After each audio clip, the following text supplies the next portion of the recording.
నా జూలే ప్రెగ్నెంట్ కాబట్టి నా జూలమ్మకి వేద్దామంటే ముగ్గురు వచ్చిరబ్బా చికెను.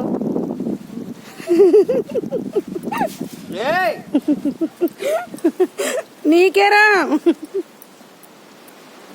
నీకే జూలీ, నీకేరా నేను రానేనా లడ్డూలో లడ్డూలో లడ్డు. జూలీ చికెన్ తింటావా నాన్న? జూలమ్మ, జూలమ్మ బేటా,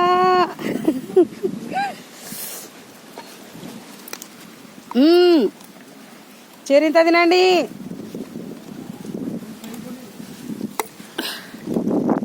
ఓరేని ఇక్కడ పెట్టిన తినకుండా వస్తున్నాయి. హాయ్ ఫ్రెండ్స్, జూలమ్మ ప్రెగ్నెంట్ అని చికెన్ తెచ్చుకుంటే చికెన్ తెచ్చిన ఫ్రెండ్స్. నాకు తోచినంతలో మా జూలమ్మ ప్రెగ్నెంట్ ఫ్రెండ్స్. కొద్దిగా అది ఇది అది పెడతా ఉండా ఫ్రెండ్స్.